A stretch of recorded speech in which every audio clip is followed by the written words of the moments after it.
नमस्कार। आज हेउची जून मास 6 तारिख शुक्रवार। आपण मानक पाई नेकी आसीची आज दिनर केतोटी गुरुत्वपूर्ण खबर। सेहितिपाई भिडियोटी को शेष पर्यंत देखंतु। आउ आपणक भल पाइबा गोटे गोटे लाइक कर दियंतु। ताहा सहित आम चैनल को नुआ आछंती ताहेले चैनल को सब्सक्राइब करी पाखर आस्थिबा बेल आइकन को ऑन करंतु। प्रथम खबर पीएम किसान योजना शीघ्र आसिबो 20तम किस्ती। जानतु कौन रही पूरा खबर। प्रधानमंत्री किसान सम्मान निधि 2025 रे मुकाबला लाभ करिवे बोली आशा कर जाउची। एही योजना अधीन योग्य चाषी परिवार माने वार्षिक 6000 टंकार आर्थिक सहायता राशि पाइतांते, जहा प्रति 4 मासरे 2000 टंकार 3टी समान किस्ती प्रदान कर देताय। 19तम किस्ती फेब्रुआरी 24 2025 रे प्रदान कर देतिला, जहा प्राय 9.8 कोटी चाषी को 22,000 कोटी टंकार सहायता प्रदान कर देतिला। एही योजना सही समस्त चाषी परिवार मानक पई उद्दिष्ट, जो माने निज नाम रे छाछयोग्य जमी रखिचंती किंतु मासिक 10,000 टंका किंबा तद्ऊर्ध्व पेंशन पाउतिबा व्यक्ति, डाक्टर, इंजीनियर भली पेंशनदार व्यक्ति एवं प्रतिष्ठानिक जमीधारी एही योजनार लाभ पाइबा पई योग्य विवेचित होई नथांती। परवर्ती खबर रूस को रखिबाकू भारत को टार्गेट करुछि अमेरिका। 500% शुल्क लगाइबाकू धमक, भारतर पाल्टा जवाब। यूक्रेन विरुद्ध में रूसर आक्रमण रोकबाकू हेले प्रथमे भारत को अटकाइबाकू पड़िबो। एही चिंताधारा सहित अमेरिका वर्तमान भारत उपरे प्रतिबंधक लगाइबाकू योजना करुछि। रूस ठारू तेल, पेट्रोल किंबा पेट्रोल केमिकाल किणिले 500% शुल्क लगाइबाकू अमेरिका धमक देछि। अमेरिकार सांसद रिचार्ड ब्लूमेंटाल एही प्रस्ताव देछंती। आसंता सप्ताह रे एहा उपरे आलोचना होइपारे। सेपटे स्टील उपरे मध्य ट्रम्प सरकार 50% शुल्क वृद्धि भारतीय व्यवसायी को चिंतार पकईछि। अटकिछि मौसुमी, आगकू भीषण ग्रीष्म प्रवाहर अलर्ट। 42 डिग्री टपिपारे भारत। दक्षिण पश्चिम मौसुमी वायु जेउटी थिला सेठी अटकिछि, आगकू बढ़िबार ना नेउनी। यह दक्षिण ओडिशार किछि अंश को छुई जाइछि। आसंता 5 दिन जाए मौसुमी आगेइबनि बोली पाणीपाग विभाग पक्षरु कहा जाउछि। तेबे आगकू भीषण ग्रीष्म प्रवाह हेबो। 7 तारिख रे किछि स्थान रे थाती 42 डिग्री सेल्सियस टपिबो बोली वरिष्ठ पाणीपाग विशेषज्ञ प्रोफेसर सुरेंद्र नाथ पशुपालक पूर्वानुमान करिसंती। परवर्ती खबर सरकारी जमी जबरदखल मुक्त कर। शासन प्रशासन व्यवस्था रे तहसीलदार माने होचंती राजस्व प्रशासन मेरुदंड। तहसीलदार माने लोकंक अभियोग शुणिबा सह ताहार त्वरित समाधान पई चेष्टा करंतु।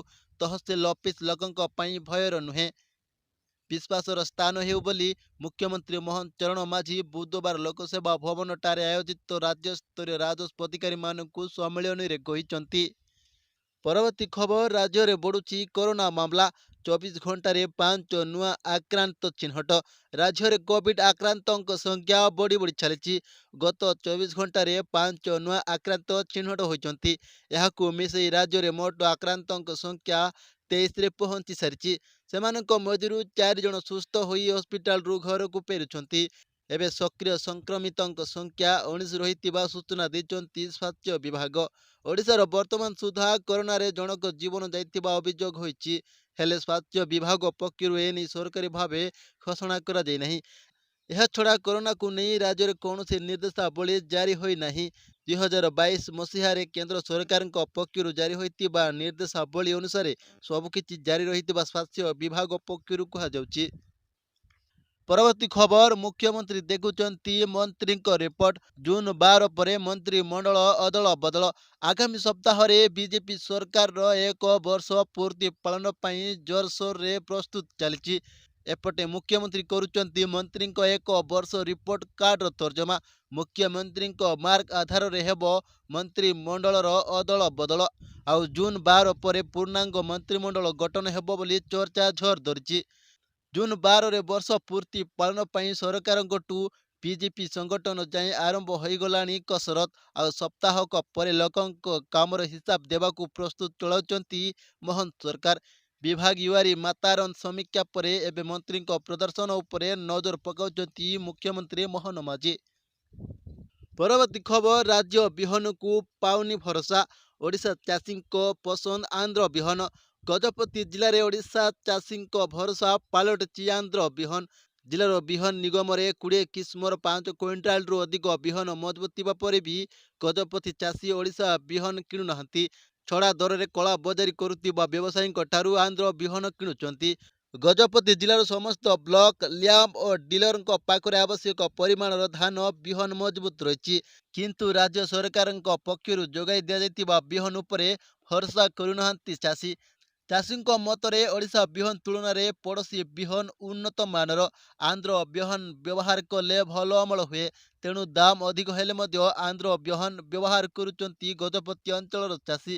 ଅନ୍ୟପଟେ ଚାଷୀ ନେତା ସୂର୍ଯ୍ୟ ନାରାୟଣ ପଟ୍ଟନାୟକ କହିଛନ୍ତି ଯେ ଓଡ଼ିଶାରେ ମଧ୍ୟ ବିଭିନ୍ନ କିସ୍ମର ବିହନ ମଜବୁତ ଅଛି। କେବଳ ସୁନ୍ଦର ପ୍ୟାକେଟ ଓ ସଫା ବିହନ ଦେଖି ଚାଷୀ ଆକୃଷ୍ଟ ହେଉଛନ୍ତି।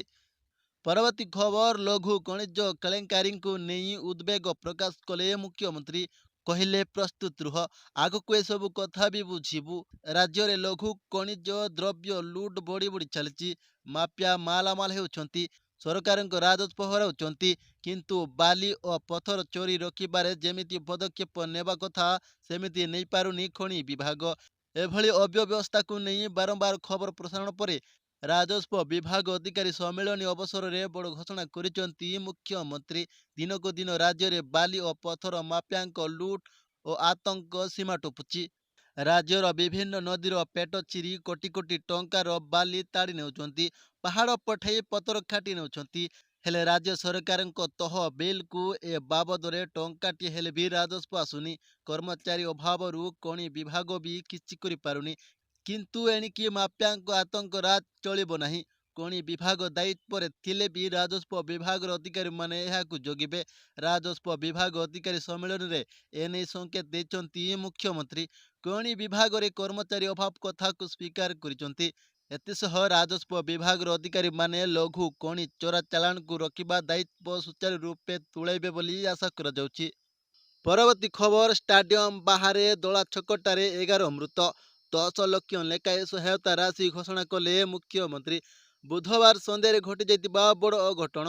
କର୍ଣ୍ଣାଟକର ରାଜଧାନୀ ବେଙ୍ଗାଲୁରୁରେ ଆରସିବିର ବିଜୟୀ ରାଲି ସମୟରେ ଚିନ୍ନାସ୍ୱାମୀ ଷ୍ଟାଡିୟମରେ ନିକଟରେ ଦଳା ଚକଟା ହେବାରୁ 11 ଜଣଙ୍କର ମୃତ୍ୟୁ ହୋଇଛି। ଆଉ ଏବେ ମୃତକଙ୍କ ପରିବାରଙ୍କୁ 1 ଲକ୍ଷ ଲେଖାଏଁ ସହାୟତା ରାଶି ଘୋଷଣା କରିଛନ୍ତି ମୁଖ୍ୟମନ୍ତ୍ରୀ ସିଦ୍ଧରମେୟା। ଏହା ଚିନ୍ନାସ୍ୱାମୀ ଷ୍ଟାଡିୟମ ନିକଟରେ ଘଟିଥିଲା। ମୃତକଙ୍କ ପାଇଁ ସରକାର 10 ଲକ୍ଷ ଟଙ୍କାର କ୍ଷତିପୂରଣ ଘୋଷଣା କରିଛନ୍ତି। ଏହା ସହିତ ଆହତମାନଙ୍କୁ ସରକାର ମାଗଣା ଚିକିତ୍ସା ଯୋଗାଇବେ ବୋଲି ସେ କହିଛନ୍ତି। ଦଳାଚକଟାରେ 11 ଜଣଙ୍କ ମୃତ୍ୟୁ ଘଟିଥିବା ବେଳେ 33 ଜଣ ଆହତ ହୋଇଛନ୍ତି। ସେମାନେ ଏବେ ହସ୍ପିଟାଲରେ ଚିକିତ୍ସିତ ହେଉଛନ୍ତି। ମୁଖ୍ୟମନ୍ତ୍ରୀ ଏପରି ଅଭାବନୀୟ ଘଟଣାରେ ମାଜିଷ୍ଟ୍ରେଟ ତଦନ୍ତ ନିର୍ଦ୍ଦେଶ ଦେଇଛନ୍ତି। ପରବର୍ତ୍ତୀ ଖବର, ଓଡ଼ିଶା ଆସିବେ ପ୍ରଧାନମନ୍ତ୍ରୀ। ରାଜ୍ୟ ସରକାରଙ୍କ ବର୍ଷ ପୂର୍ତ୍ତିରେ ହେବ ସାମିଲ। ଓଡ଼ିଶା ଆସିପାରନ୍ତି ପ୍ରଧାନମନ୍ତ୍ରୀ ନରେନ୍ଦ୍ର ମୋଦି। ରାଜ୍ୟ ସରକାରଙ୍କ ବର୍ଷ ପୂର୍ତ୍ତି ଅବସରରେ ଯୋଗ ଦେଇପାରନ୍ତି ପ୍ରଧାନମନ୍ତ୍ରୀ। 12 ତାରିଖକୁ ମୋହନ ସରକାରଙ୍କୁ ପୁରୁଛି ବର୍ଷେ। ଏନେଇ ଜନତା ମଇଦାନରେ ହେବ ବର୍ଷ ପୂର୍ତ୍ତି କାର୍ଯ୍ୟକ୍ରମ।